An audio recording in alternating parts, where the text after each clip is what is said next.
Hey everybody, welcome back to History Student Reacts. Today we'll be watching Caesar's Funeral by Historia Civilis. So last time we watched as Caesar's life came to an end, and this time we are watching as his story comes to an end. I basically view this episode as sort of a transition episode. We are transitioning away from the story of Caesar and towards the future. You know, I'm excited to continue reacting to Historia Civilis videos. We've got many to go, but it is a little sad that we are seeing the end of Caesar. I mean, no matter what you thought about the guy, he has been basically the protagonist in these videos for quite a while. I mean, he is who we have been following through this narrative of Roman history. And today we're finally bringing his story to an end, which I am excited to get into. If you guys end up enjoying this video, I'd very much appreciate it if you would check out the Patreon or become a channel member for exclusive videos, including exclusive Historia Civilis reactions. Anyway, with all of that out of the way, let's jump right into this reaction. Starting right where we left off with Caesar's dead body on the floor, as he is surrounded by many of his friends and colleagues who have just assassinated him. When a cabal of Roman senators assassinated Julius Caesar on March 15th, 44 BCE, they were making a bet. They were betting that Caesar's extraordinary tyrannical powers would die with him. Yeah, and we saw last time there was a bit of a debate amongst the conspirators between two factions. One of those factions, led by Brutus, was composed of primarily those who used to be pro-Caesar, and they felt that they should just assassinate Caesar, leave it at that, and that would get rid of the problems. The other faction felt that assassinating Caesar wouldn't be enough to end this period of tyranny that Rome had fallen into. They felt that you needed a complete regime change, so arrests and assassinations of all of Caesar's top allies. Now, as we know, the conspirators ended up going with just assassinating Caesar. They haven't yet taken any action against any of his allies. And yeah, that is exactly the bet they made, that Caesar's tyrannical power would die with him. What we're going to see in this video and future videos is, were they right? I mean, I'm sure many of us know the answer to that, but we're going to see the answer in detail. They were betting that the Roman Republic was more resilient than any one man. Only time would tell if they were right. I mean, to be honest, it does seem a little naive from our perspective, or at least that's what I think. No spoilers. No spoilers. I'm letting on too much.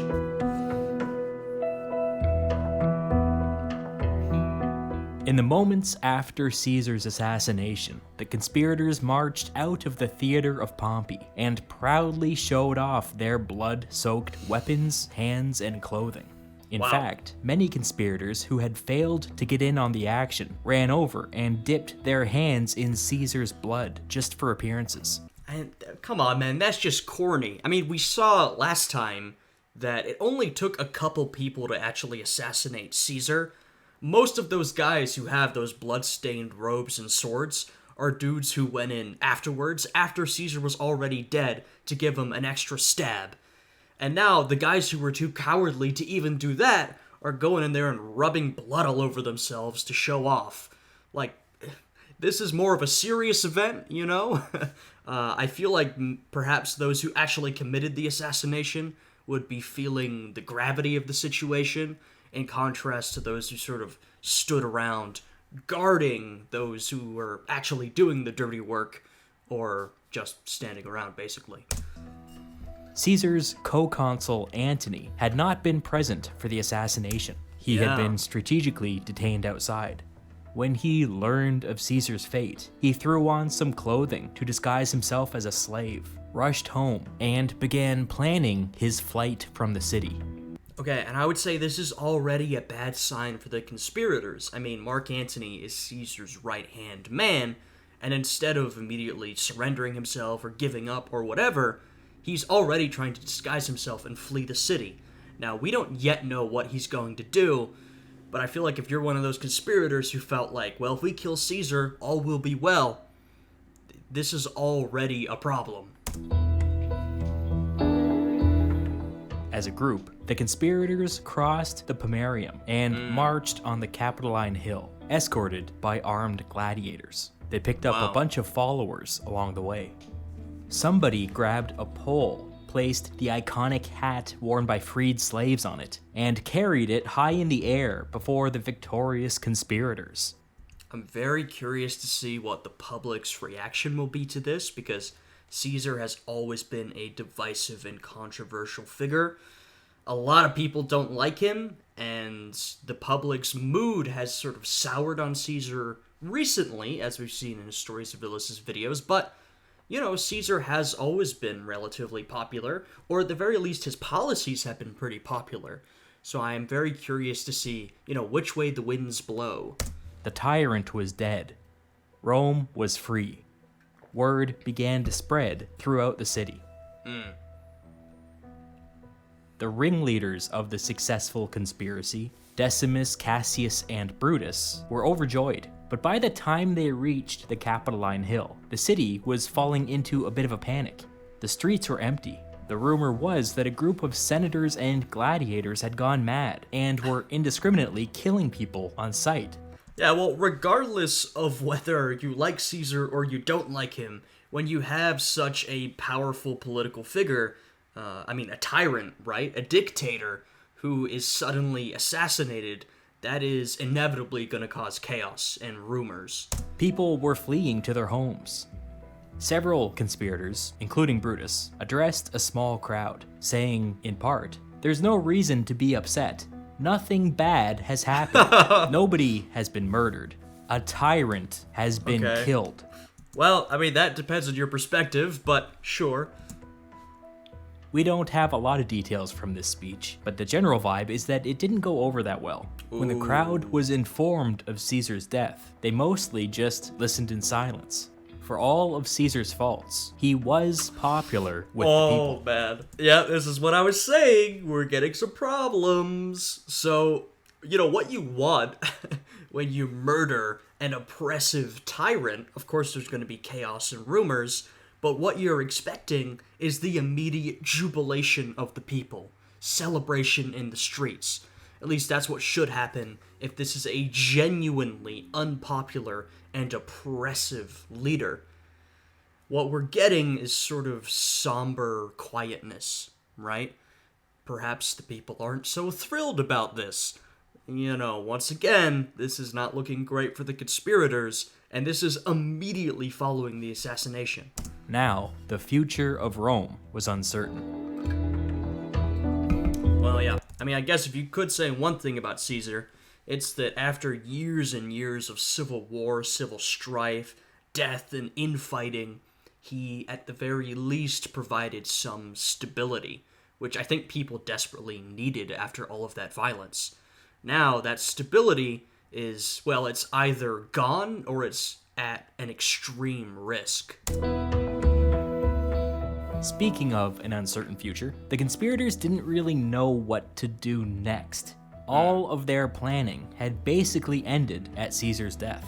There had always been vague notions of a political movement to restore and revitalize the Republic, but nobody really knew what that meant.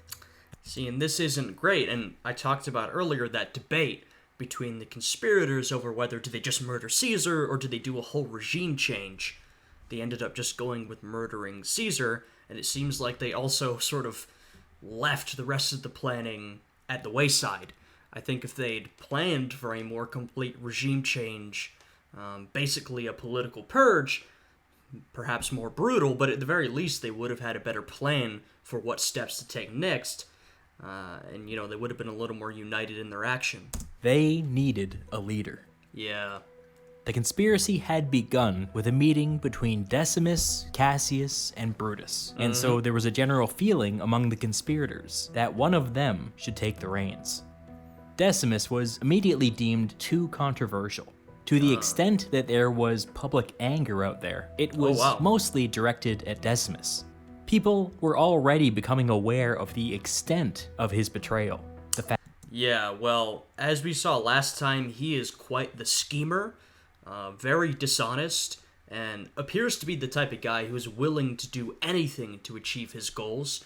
I remember last time we saw him intimately interacting with Caesar, having dinners with him, interacting with him, and I said last time, sort of on a personal level, I would feel very guilty to do that, but Decimus seems like he was completely willing, so I'm sure, yeah, perhaps a lot of people weren't so happy with that because it was a pretty intense and personal betrayal. Fact that Decimus and Caesar broke bread the night before the assassination would become a big deal in the days to come. Yeah. Decimus was fine with this. He was a military man and had very little experience with or taste for politics. All right, fair enough. Cassius was another possibility, but he was another military man with a reputation as a hothead. Personally, he had very little time for diplomacy. Not a great quality in a politician. No. That left Brutus. He didn't have a lot of political experience, but he was a deep thinker and a good public speaker. What we've seen so far is that he seems to have been one of the, I suppose, ideological leaders of the conspirators. He did a lot of the thinking, a lot of the planning. Now, I think his planning ended up being a little naive, and that he was one of those who believed that just killing Caesar would be enough, but at the very least, he does seem more suited for the position than Decimus or Cassius. Also had a famous name, claiming to be the descendant of another famous Brutus, who had founded the Republic by expelling the last king of Rome. The message of another Brutus expelling another king, founding another republic, was powerful. It's good marketing. That settled it. Going forward, Brutus would be the public face of this new political movement. The conspirators couldn't be sure how the world would react. And Brutus has been the one most remembered. We mentioned Shakespeare's play on Caesar last time, Et tu, Brute? That's one of the most famous lines. Even though, Brutus definitely betrayed Caesar, it seems like Decimus's betrayal was actually more personal and more intense than Brutus's was, but Brutus has really been remembered in the popular imagination. To Caesar's murder. For the time being, they decided to use their armed gladiators to barricade themselves on the Capitoline Hill. It's worth noting that there's been a lot of second guessing as to whether or not this was a smart move, since occupying the Capitol seems less like a political movement thing and more like an insurrectionist thing. Yeah. Nevertheless, that's what they did. On the Capitoline Hill, they waited. No word from Antony, who was now Rome's highest-ranking politician. No word from Lepidus, Caesar's old right-hand man, who was on Tiber Island in command of a full legion. And I feel like seeing this, you might be kind of understanding why some of the conspirators wanted a complete political purge. You still have the second most powerful man in Rome, Mark Antony, who has shown that he can be a bit of a tyrant himself. Not to mention, we've got Lepidus right outside the borders, with the force of men who are probably willing to hop into the city and take over. So these two powerful men, they've got troops at their hands. This is a very sort of dangerous situation. Late in the day, Brutus and the conspirators decided to make the first move. They sent a bunch of former consuls to Antony's home to negotiate. Lepidus was invited too. The conspirators told Antony and Lepidus that they had no intention of seizing power. They merely wanted to restore Republican ideals. They invited Antony and Lepidus to participate in that restoration. Antony and Lepidus made no promises at this time, but they all agreed to hammer this out at a formal Senate meeting the day after tomorrow. Antony canceled his plans to flee the city. Okay, this is, I suppose, a good turn of events. I'm still pretty skeptical that you're going to be able to restore the Republic when you have men such as Antony and Lepidus hanging around, who were literally the day before some of the most powerful men in a tyrannical regime, right? This seems like a risky position to be in. The conspirators considered this a success. A political settlement seemed on the horizon.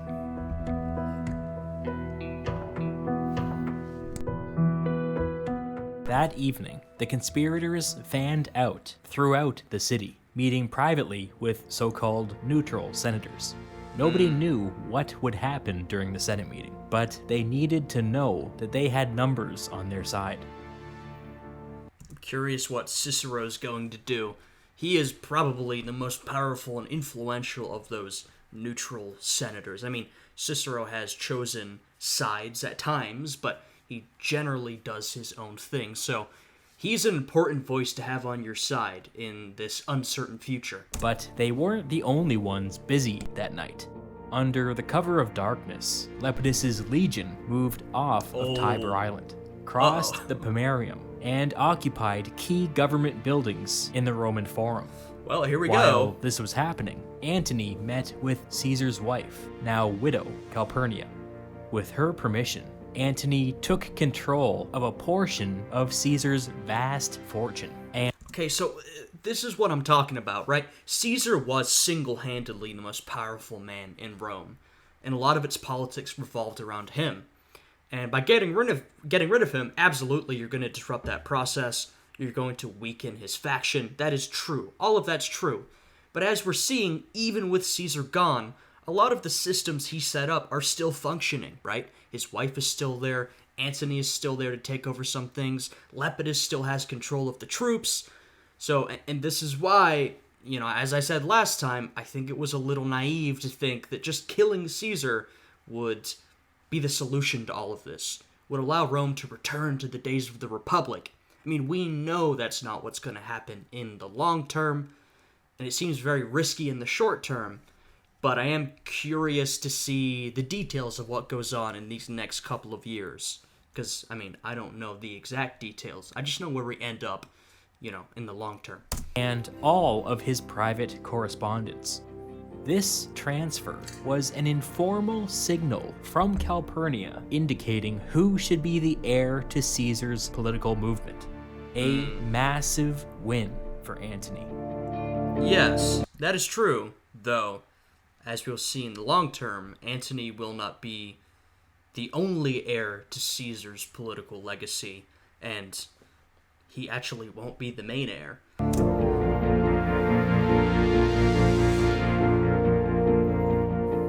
The Senate meeting took place in the Temple of Tellus, on neutral ground, way over on the Esquiline Hill. Lepidus stationed soldiers just outside the temple. Brutus decided that for their own safety, none of the conspirators should attend the meeting. Wow. This was perhaps a foolish move, and it was much criticized after the fact, but Lepidus's soldiers inside of Rome's Pomerium were making everybody nervous. The conspirators sent a bunch of prominent senators to advocate on their behalf, including perhaps the most prominent senator of all, there he Marcus is. Tullius Cicero. There he is. The Senate was broadly supportive of what the conspirators had done. Yeah, and that makes sense. We've seen how the Senate has been progressively crushed under Caesar's boot. It really has lost a lot of its power and prestige, and it's been becoming an institution which exists only to flatter the men at the top. I mean, what we've seen of the Senate lately has just them been presenting titles and powers to Caesar. In fact, the biggest act of resistance we've seen the Senate or the senators take has been this assassination. So it makes sense that the Senate would be largely in favor of this, not completely, even though a lot of the senators were appointed or given their positions in one way or another by Caesar. Even despite that, I think the senators want to reclaim some of that lost power.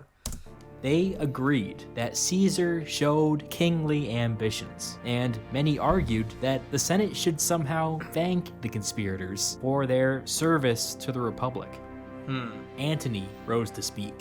He said that a Roman consul had been assassinated, and Caesar's soldiers would not tolerate the Senate thanking his killers. I think That he's would right. be a step too far.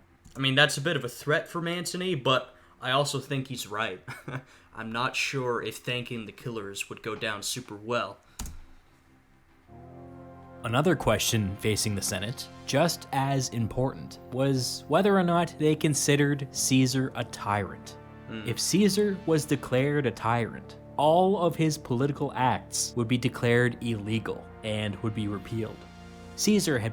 It's tough because my advice would be to sort of try to avoid labeling Caesar, try to avoid considerations on what his reign meant, and instead try to move on and return to the classic Republican institutions. I think that is probably the least controversial way of doing things, and your best chance at returning back to the Republic. But at the same time, I understand that by Roman law, these labels, such as labeling him as a tyrant, that comes with political power, like repealing his legislation. So I think it's a very sort of narrow and dangerous tightrope to walk. Pushed through a ton of legislation. This would be incredibly chaotic. Additionally, anybody appointed to office by Caesar would have to step down. Antony offered a compromise. He said that if the Senate agreed to ratify all of Caesar's acts, he would agree to offer the conspirators not exactly thanks, but amnesty, a truce, an end to the violence. Cicero made a long speech in favor of Antony's compromise position. I think that's not a bad compromise. I mean, as we mentioned, a lot of Caesar's legislation was pretty popular. And so to repeal it all, that would be unpopular with the people. So you ratify Caesar's legislation, and you don't necessarily thank the conspirators. That will be a step too far, but you do offer them amnesty in sort of a magnanimous gesture meant to bring this violence to an end. To me, at least, that sounds like a pretty decent compromise. I'm curious to see how this whole thing goes. And with his support, the Senate made it official. Okay. All of Caesar's legislation was ratified by the Senate. The conspirators were granted immunity for Caesar's murder. An interesting footnote to all this is that Cicero would later write that he did not feel free to speak his mind during this Senate meeting. The conspirators had their gladiators, Antony and Lepidus had their soldiers, and Cicero had nothing. He saw a chance at peace, and he took it. Yeah, well, I mean, this is the position Cicero's always been in. Back to the days of the Pompeians and the Caesarians, Cicero ended up siding with the Pompeians, but he was always trying to play the middle position and bring peace, bring compromise between the two sides. From his diplomatic political position, I mean, he never commanded any men, any significant forces. He was not a military force on his own, so the best Cicero could do was utilize his political influence to try and use diplomacy to bring people together. He's basically always been doing that, and he continues that trend. But in no way was he comfortable ratifying Caesar's illegal actions. Yeah, I mean, I get that. Cicero can sometimes be a stickler for the rules, even though sometimes he doesn't follow them himself, frankly. But I do think if you're looking at it from a practical viewpoint, this was probably the way to do it. That evening, as a symbol of their reconciliation, Antony hosted Cassius for dinner, and Lepidus hosted Brutus. Okay. At the Antony-Cassius dinner, Antony tried to lighten the mood by joking around and asking if Cassius had a dagger hidden on him. Cassius replied, "I own such a dagger, and if you follow in Caesar's footsteps, maybe you'll get to see it someday." Good lord. Yeah, I mean, he mentioned earlier how sort of blunt Cassius was. He was a military man. So that was a bad response, but I mean, I guess I kind of get it. And, you know, we've seen how Mark Antony is good at doing the wrong thing at the wrong time. So it's very typical of Mark Antony to make a stupid joke like that way too soon. What an awkward interaction. Cassius's reputation as a hothead was well earned. Oh, yeah. Soon after this rapprochement between the two factions, a small group of Caesarians met in Antony's home and opened up Caesar's last will and testament. Its contents were surprising. We're gonna get some pretty important stuff in here. Caesar's will stipulated that every adult male citizen receive from his personal estate the equivalent to like 3 months' wages for... look at that. I mean, Caesar has been known lately for giving out cash money, but if Caesar was already pretty popular, or at least his policy was popular, how much more popular do you think this is going to make him? I mean, this is a populist action meant to either improve Caesar's legacy posthumously. I don't know if Caesar was thinking, well, I still want to improve my legacy after I'm dead. Or it could also be sort of just a genuine attempt to help the citizens of Rome. It could be both. We've seen Caesar doing a lot of that throughout his career. So this is only going to add to Caesar's popularity after his assassination. Or a Roman soldier. A truly mind-blowing expense, incredibly generous, and enough money to really make a difference in the lives of Rome's poor. Yeah. He also gifted to the Roman people one of his estates on the other side of the Tiber, saying that it should be converted into a public park. Wow. After these expenses were met, the rest of his vast fortune would be broken up like this. Octavius, Caesar's sister's grandson, would receive 75% of whatever was left. The remaining 25% would be split between two of Octavius's cousins. And here we go. Here's the third guy in this equation. We've been talking about Mark Antony and Lepidus in this video, but also in this series as well. When we talk about Caesar's allies and his subordinates, we've mainly focused on Mark Antony and Lepidus. And for those of us who are looking at this from more of a long-term perspective, there is someone who is missing, Octavius. And here he arrives. He will be, of all the people we have on the scene at the moment, he's going to be the most important of the bunch in the long term.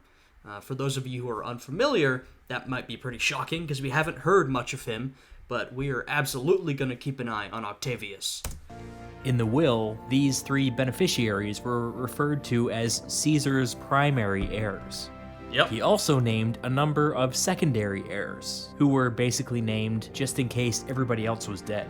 These secondary heirs would also be responsible for bringing up any of Caesar's non-existent children. Dang, I guess Caesar really was ambitious. Antony was named as a secondary heir, but so was Decimus, one of the chief architects of Caesar's assassination. Once again, really shows us how personal that betrayal was, and why the public is sort of angry with Decimus right now. He was so close to Caesar, just on a man-to-man level, that he was listed as a secondary heir in his will, a potential legal guardian to any children Caesar had, and he was one of the masterminds of Caesar's assassination. That's pretty tough. This really goes to show the full extent Yeah. of Decimus's betrayal. Yeah. But that was all preamble to the shocking reveal contained within the will. Caesar would posthumously adopt his 18-year-old great-nephew as his son and heir. And Octavius has already been listed as a primary heir, and this only solidifies that. Caesar's true heir, and this is what I was talking about earlier about how Mark Antony is not really Caesar's heir in the long run.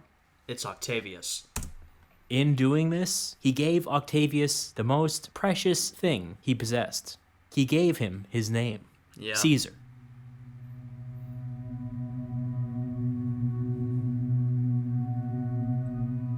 Reportedly, Antony felt slighted by Caesar's will. Well, He considered himself the heir to Caesar's political movement, but apparently Caesar didn't feel the same way.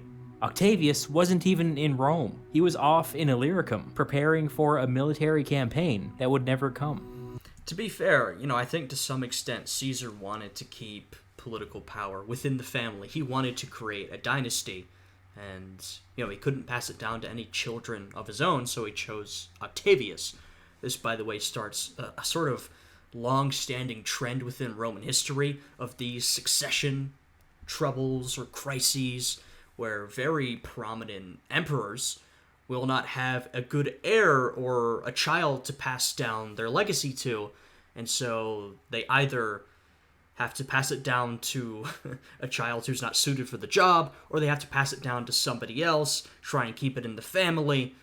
Caesar, we're going to see this a lot when Octavius is emperor. He has a lot of trouble creating a political dynasty after he's gone, and we're seeing the same from Caesar, though it ends up that Octavius is a good and pretty stable choice in the long term.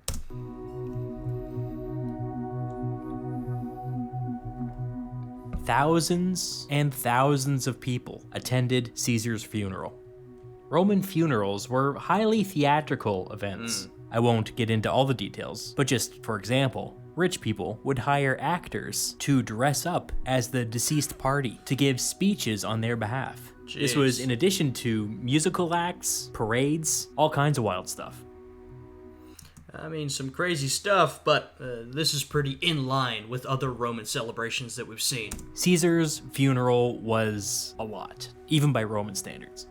His body was carried into the Forum by a phalanx of veterans of the Gallic Wars. Before them, on the tip of a spear, they carried the clothes that Caesar was wearing when he died, still crusted with his blood. The veterans placed Caesar's body on a golden shrine high up on a speaking platform. See, this is the thing. Some of the conspirators are talking about labeling Caesar as a tyrant, which they haven't done, but this just shows you how different the public's perception of the event was. I mean, Caesar is being venerated. They are carrying the bloodied clothes that he was wearing when he died. I mean, this is not the sort of ceremony that the public would accept for a hated, oppressive tyrant. This is the sort of ceremony that you have for a hero or a beloved political leader. Caesar was controversial, sure, and he had been losing some of his popularity, recently before he was assassinated. His sort of authoritarian reaches for power were quite unpopular. But, as we're seeing, he was clearly still pretty popular and pretty well liked, and this is sort of evidence of that. Then, several of Caesar's friends and colleagues spoke to the crowd. This is where Antony gave his famous Friends, Romans, Countrymen speech in Shakespeare's Julius Caesar. The speech is worth reading on your own simply because it's a great piece of writing, but it's not accurate. What actually happened is way weirder. Okay. Antony read a list of Caesar's achievements to the crowd, and after every item, he gestured to Caesar's dead body, as if to say, and this is what happened to him. He made a particular point of reminding the crowd that the Senate had taken an oath to protect Caesar's life with their own. At this, he raised his arms to the heavens and turned toward the Temple of Jupiter Optimus Maximus in the distance, shouting, "O Jupiter, for my own part, I am prepared to defend Caesar according to my oath. But since it is the view of my equals that what we have decided will be for the best, I pray that it is for the best." Okay. Antony was saying that the only thing preventing him from avenging Caesar's death was the compromise that he had hammered out with. I think this is a very Mark Antony thing to do. First off, he's making himself the center of attention. Typical. But second off, he's agreed to this compromise, yet at this time he is also very publicly supporting Caesar and, basically hinting, implying that he's on Caesar's side and he would want to avenge Caesar if not for this compromise. So he's in that negotiation that we saw, it was kind of Antony and the Senate coming together to make this agreement. This is Antony distancing himself from the Senate and taking a position that's kind of directly opposed to them. We can see how sort of tricky this political situation is right now for the conspirators and for the Senate in particular. The conspirators. Several senators raised a note of protest, but Antony continued, telling the crowd that it was all water under the bridge. What mattered now was the future. He warned of another civil war. He then raised his arms to the sky once more and began to weep, crying out that he would gladly give his own life for Caesar's. He went over and grabbed the spear carrying Caesar's bloody clothes and waved it before the frothing crowd for all to see. The actor pretending to be Caesar then raised his voice, quoting what at the time was a famous play. I'm just so curious to see where this is going. It is already insane. What a performance from Mark Antony. And I'm sure the crowd was absolutely going at this point. probably to the horror of the Senate and the conspirators. To think that I saved these men just so they could destroy me. On cue. Yeah, this is not really... I mean, it's definitely not portraying Caesar as a tyrant, but it isn't even really taking the compromise position of sort of going down the middle and saying, well, we ratify Caesar's legislation, but we give amnesty to the conspirators. I mean, this is Antony going full Caesarian, fully in the other direction. A giant wax figure was hoisted into the air. This figure showed all 23 of Caesar's wounds in graphic detail, including the humiliating ones to the face and to the groin. The crowd was already worked up into a fervor, but now the dam finally broke. They surged forward and took control of Caesar's body. Of course. I mean, you're gonna rile them up this much continuously. We've seen the crowd was not really happy with Caesar's assassination. They're ready to go. Mark Antony, who appears to be quite a showman from what we've seen. He's performed these sort of symbolic acts in the past. Him doing this performance, I mean, the crowd they're jumping. I mean, they're probably furious, they're outraged. I'm sure they're probably feeling humiliated on Caesar's behalf, angry at the conspirators, just anything to make them go off. The mob now had a mind of its own. There was a funeral pyre prepared on the Campus Martius, but that was no longer good enough for them. Instead, they took Caesar's body up to the Temple of Jupiter Optimus Maximus. Here we go. Lepidus's soldiers were stationed nearby, and they were able to repel the mob. Well, Lepidus has always been the more reasonable and level-headed of Caesar's subordinates. I mean, we've seen Antony can act rashly and emotionally. Lepidus seems a little more reasonable. So, it makes sense for him to perform the role of trying to calm things down, but I'm not sure he's going to be able to stop what is now a mob. And save the temple. The mob then returned to the Forum, stormed some nearby law courts, and began breaking down wooden benches. They would make their own pyre. Oh man. Caesar's body was placed upon a makeshift pyre in the middle of the Roman Forum, and the pyre was lit. As a sign of respect, nearby soldiers spontaneously began throwing their weapons and armor into the fire. What followed genuinely turned into mass hysteria. People began throwing their jewelry into the fire. People began ripping their own clothes off their bodies and throwing it in the fire. I mean, look, we've seen large-scale funerals of beloved figures. People are extremely upset. So you have this large-scale funeral. People are not only upset, but they're angry. Mark Antony has riled them up. The mob has gotten going. I'm absolutely not surprised that we basically have mass hysteria breaking out. I mean, that makes a lot of sense given the circumstances. Nearby buildings were stormed and looted so that even more valuables could be thrown into the fire. The mob was completely out of control now. Yeah. Several groups showed up outside the homes of Brutus and Cassius with the intention of dragging them outside and doing who knows what to them. Now, it looks like they have guards to protect them, but I'm very curious what the political fallout from this is going to be. In the coming days, the coming weeks, what's going to happen? What is the public going to feel? What are the conspirators going to do? Are they going to be able to stick around? Is the Senate going to continue to operate? I mean, it seems like this event could have pretty important political ramifications. Wisely, the conspirators had gone into hiding at the first sign of trouble.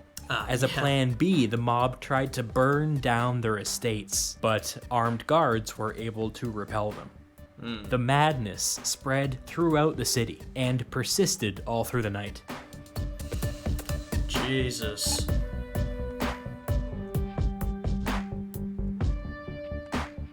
By the next morning, several important buildings in the Roman Forum had been consumed by Caesar's funeral pyre. Wow. Caesar's assassins had lost the support of the people. Yeah, which they didn't really have in the first place, to be honest. I mean, we saw that initial report to the people that everything is fine, and we don't exactly know what happened, but from the beginning, the response was, at the very least, not enthusiastic, and it's only gotten more and more pro-Caesar as we've gotten further from the assassination. Caesar's funeral marked a dramatic shift in Roman politics. I mean, you don't get any more dramatic than Caesar being murdered during a Senate meeting, but what I'm saying is that things were never the same after his funeral.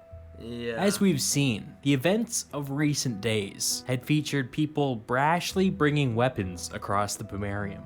Lepidus had done it with his soldiers. Decimus had done it with his gladiators. This was supposed to be a death penalty offense, but in the chaos following Caesar's death, nobody had bothered to enforce this rule. I mean, I will say this rule hasn't really been followed for years at this point, but I do absolutely agree that the death of Caesar has kicked off a whole new level of political chaos.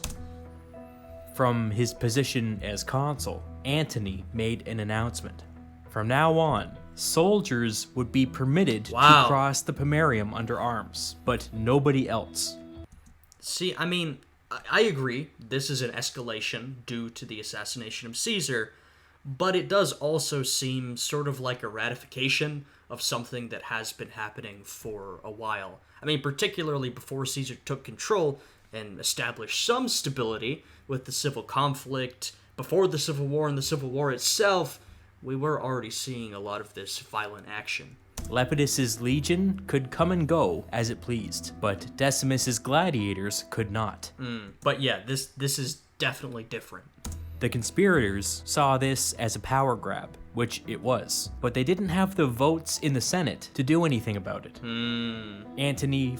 Yeah, I mean, look, it does seem like following the assassination, even though the people weren't super happy about Caesar being killed, there was that period when compromise and diplomacy seemed possible. And I mean, Mark Antony did compromise with the Senate, and I do think if they had sort of kept that up, they probably could have moved past this event without things falling totally out of control. But like I said, the conspirators decided to get rid of Caesar, but none of his subordinates, and the machine continues to run even without Caesar. So that compromise was already really shaky, and when you have guys like Lepidus stationed with a bunch of troops, and Mark Antony in charge, do you really think that compromise is going to last? No. The first opportunity Mark Antony got, he went totally pro-Caesar, riling up the crowd at his funeral. This is not incredibly surprising. Followed this up with a written letter to the three main conspirators, Decimus, Cassius, and Brutus, informing them that, as consul, he could no longer guarantee their safety. Jesus. Regrettably, too many soldiers wanted vengeance for Caesar. It doesn't take a genius to see the threat hidden in that message. Yeah. The conspirators were outraged, but what could they do? What Antony said about the soldiers was true. Besides, were they going to insist on being able to bring their armed thugs across the Pomerium? How would that go over with the public? Decimus had had enough. Next year, he was scheduled to take over as the governor of Cisalpine Gaul, which, according to Caesar's example, was Rome's most strategically significant province. It wouldn't hurt to head up there early to start making preparations. Oh man, I feel like you can already see where this is going. We're already inching closer and closer back to violence, to another civil war. I will say, I mean, they definitely should have gotten rid of Mark Antony. That's all I'm going to say. I do think Lepidus is more level-headed and probably more intelligent than Mark Antony. So he's, probably... He could be a little more dangerous to negotiate with because he's, a little smarter. But he's also a lot more reasonable, Mark Antony was not a good person to leave around if you want to get rid of Caesar and his influences and bring Rome back to the Republic. How are you going to do that with Mark Antony there? Cassius and Brutus spent some more time weighing their options, but they couldn't come up with anything. they eventually decided to retire to the Italian countryside and wait for the situation in Rome to cool down. On his way up north, Decimus wrote to Trebonius, another conspirator who was on his way to his province in Asia Minor. Yep. Something to the effect of, "Get ready. If Antony makes a move, we might need you to raise an army." Oh, man. Cicero was distraught over the abrupt retreat of the conspirators. Yeah, I'm sure. I mean, we talked about how Cicero, he has an independent power base, but he hasn't commanded a military on his own. And so he basically tries to negotiate with both sides. Unfortunately, Cicero, negotiation and diplomacy are important, but we're in a new era of Roman politics, and to be honest, we have for a while been in a new era of Roman politics where to get what you want, you need to be a strong man willing to seize power at any moment. And to be honest, if the conspirators had went with that route, done political purges, and seized control of the government, things would be going a lot better for them. This is just the political situation that Rome is in at this moment, and it's certainly not going to get better. He wrote to his friend, "Can it be true? Is this all that our noble Brutus has accomplished? That he should have to live at Lanuvium, and Trebonius should have to slink to his province by side roads? That all the acts, memoranda, words, promises, and projects of Caesar should have more validity than if he were still alive?" Cicero's a little upset, I think. Another politician put it even more succinctly, writing to Cicero of the rising tensions and the possibility of yet another civil war.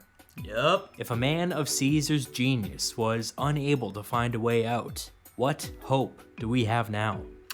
Yeah, I think they might be right.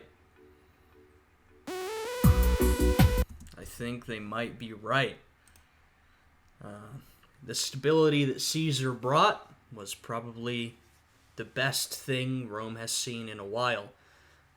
Unfortunately, Caesar coupled that with authoritarian power grabs that made him look like a king. I mean, he clearly basically wanted to make himself a king. That was what caused the assassination in the first place.